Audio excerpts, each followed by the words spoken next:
When you forget that you left your smoke machine on, I can't. Oh my! Look at this, y'all. My dumb ass. What's going on, y'all? So I don't know about y'all, man, but I know for me, lighting can be tricky, and I'm still learning as I grow. Right? I'm learning that it's not about the camera that I have more so. It's about what I show to my camera. Right? Your camera's like a calculator.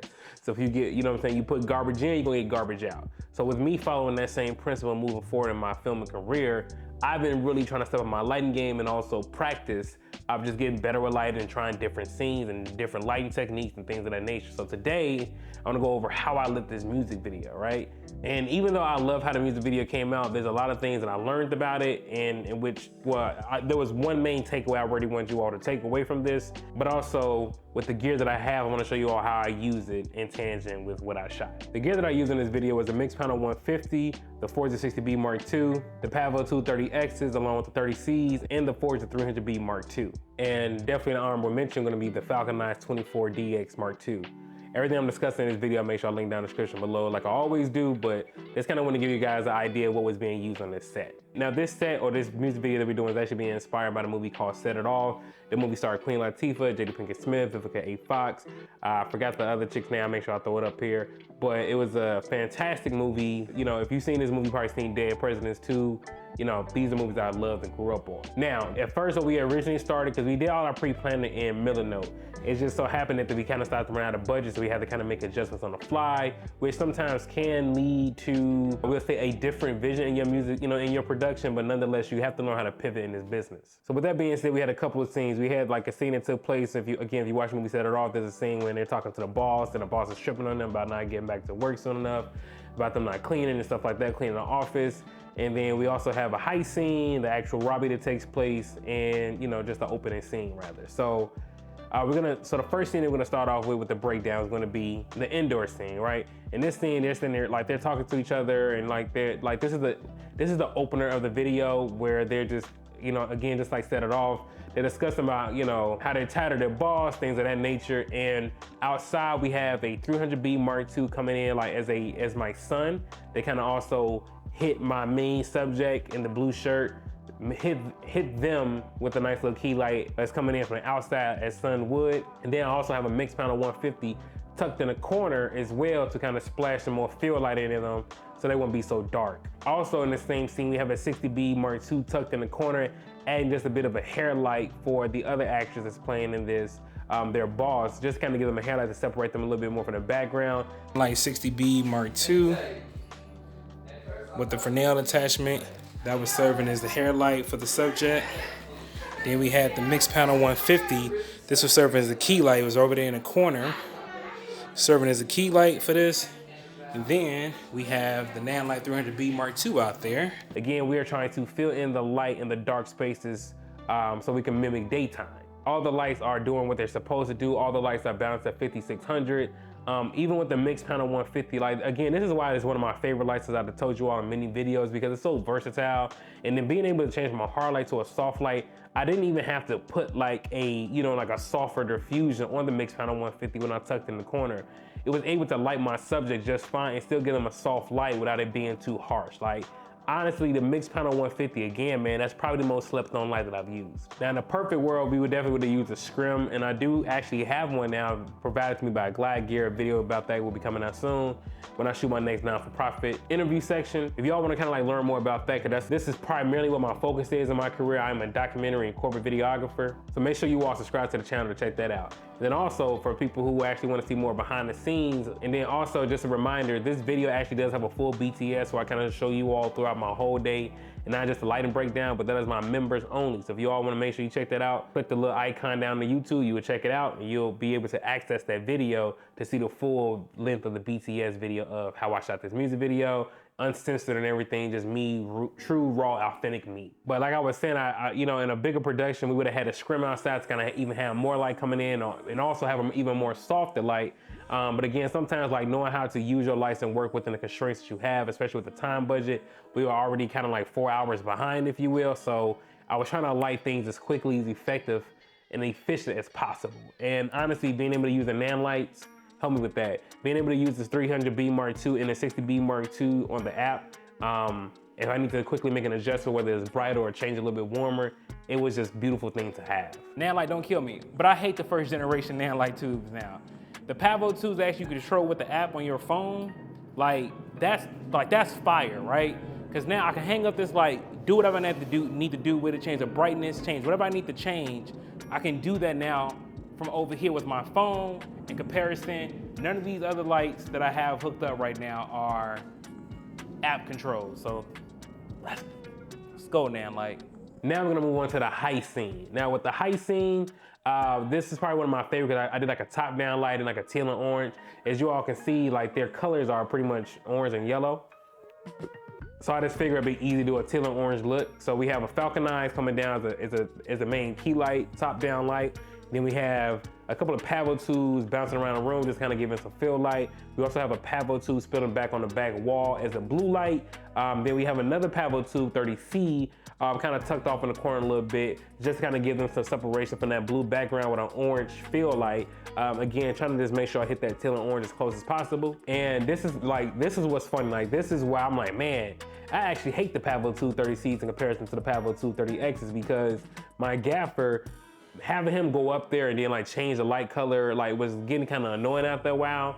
So being able to change the app color, being able to change the light color through the app was way more functional, was way more efficient, and got the job done a lot more quicker because I just do it from my phone. Like, nah, this is too blue, this is too bright. But on the 30Cs, you actually have to go up there, turn a knob, and you have to see what the actual button was in the back.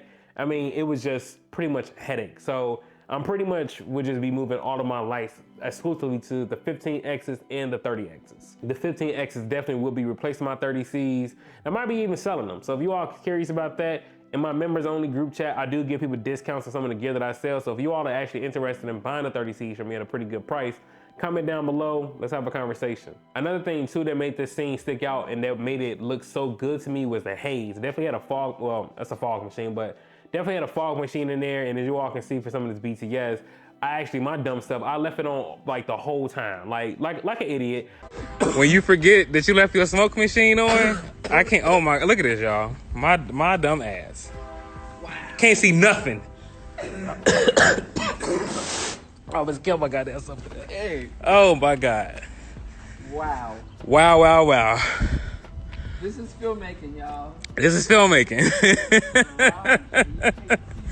I left it on the garage the whole time, so we went back into that shed, man. It was just smoke everywhere. But nonetheless, I definitely try to add smoke in scenes that I can, just because it makes the scenes more dynamic.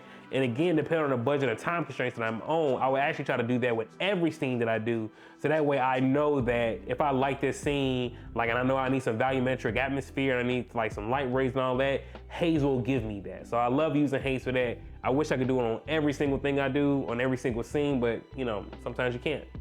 In this case, I would probably recommend like one of those little spray haze cans. Like, they probably get the job done. I just prefer smoke machines. I feel like it lasts longer. But I could be wrong. Comment down below if I'm wrong about that. Now we're gonna move into the outdoor scene. Now the outdoor scene is actually very simple. All I did was use a 300B Mark II and a mixed panel 150. Again, the mixed panel 150, I use this light in pretty much every scene that I shot in this music video because of how versatile it is. Being able to just put a V-mount adapter on the back, so I can use 14.8 volt V-mount batteries as a field light, then having a 300B Mark II with the Fresnel attachment added as a sun, as a kicker. Like, to me, man, that's just a deadly combination. And both of these batteries are V-mount battery powered. The only thing I wish about the mixed panel 150, and I probably about like the little Wi-Fi adapter, if you will, from nanlite.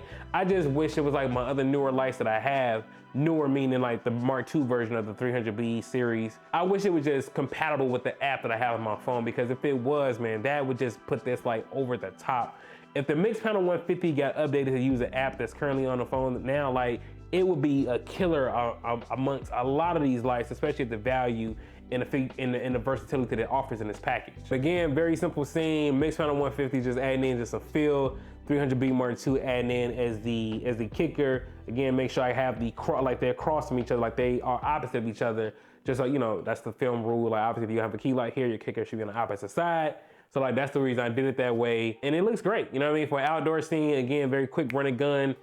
I couldn't ask for a better looking shot. Now, this is the last lighting breakdown of it. But if you all are enjoying the video so far, man, please make sure you give it all a thumbs up. It definitely helps support the channel, and it's free for you all to do that. But if you all like to support me a different way, man, the super chats and thanks and just support for the channel, all those icons are down below if you want to just support your boy. And if you want to learn more and talk to me one-on-one, man, make sure you follow me at IG at Brookssmedia, and that's Brookssmedia with 2 S's. If you ain't add the S, you ain't spelling it right. All right, so moving on to probably one of my most, well, outside of the heist scene, the robbery scene is actually my most favorite part, because to me, I got the most freedom. Now, before we get into that, I got one more thing I want to say to you all, and that is what I learned from doing this music video shoot, and that is light even more, right? So here's what I mean by that. Like, you can never have too much lights. Like, what I wish I could have done was, honestly, I wish I would have had the FX3 in this case, because of Cine EI, and let me tell you why. Because I would be able to shoot at the base ISO to make sure that my scene is lit the way I wanted it to be, but then I'll be able to change it down to like a 400 EI just so I can see like, okay,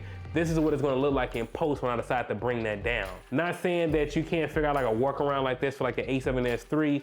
However, I do wish I had the FX3 specifically for this feature, because this is a feature that I use often.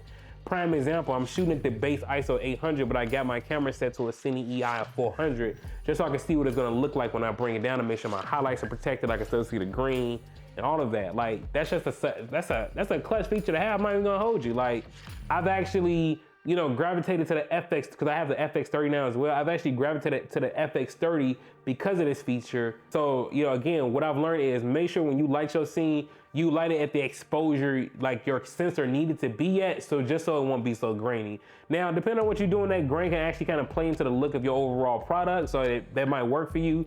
But for me, I like my stuff to be as clean as possible. So I definitely would have I would have added more output to my lights to make sure it's actually kind of quote unquote over bright, so when I bring it back down, I have as much information that I need. So, you know, learn from my mistake on that point. Moving forward, like prime example, what they're seeing outside, in a perfect scenario, different scenario, right? Different budgets. I would have had like a couple of lights outside, like maybe the 300B Mark II and the 500B Mark II, just kind of blasting down as some moonlight and some field light on this porch.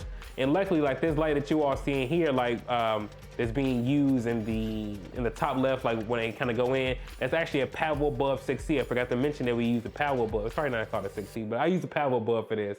And I actually changed the blue, and I used the Pavo 230X to add in some tungsten, again, trying to stick to that teal and orange. But again, I wish I'd had more light out here, so I'm just gonna have to use that. And there's some orange light coming from the street lights, so I'm gonna switch over to a warm light on a nanlite Pavo tubes to kind of give me that contrast, and this is gonna be the kicker for them.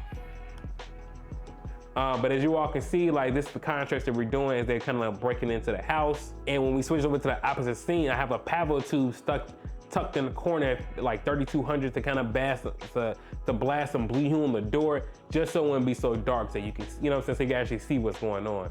But again, the perfect word, I would have actually had 2 Pavo tubes blasting and actually outputted that light way more. But what I did do, I bounced the light off the wall, so just so it won't be too harsh blasting onto the door. Like, I wanted it to look like ambient lighting and not like a sourcey light, right? You never want your stuff to look too sourcey. Now, as you can see, moving on to the next scene, I'm actually using a 60B Mark II on this one here to slash like a moonlight kind of look on the wall. I am trying to direct light to the wall by cutting the light. We're using a nanlite 60B Mark II.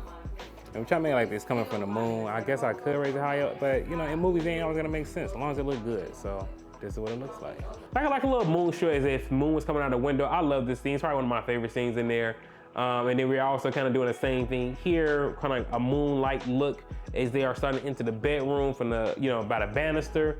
And now as they enter the room, we have a couple of lights going on here. We had 2 Pavo 230Xs, and then we had a mixed panel 150, again, very clutch, on the floor with the V mount, just blasting into the ceiling to add more light. Now in this scene, like to me, I lit this scene perfectly, right? I lit it pretty well because nothing's crushed, none of my shadows are crushed, I can clearly see everything, and I had more information to play with on my vector scope, or my waveform rather. And then in this scene as well, as you all can see, a Pavo 2 on top of the bed, on the side of the wall.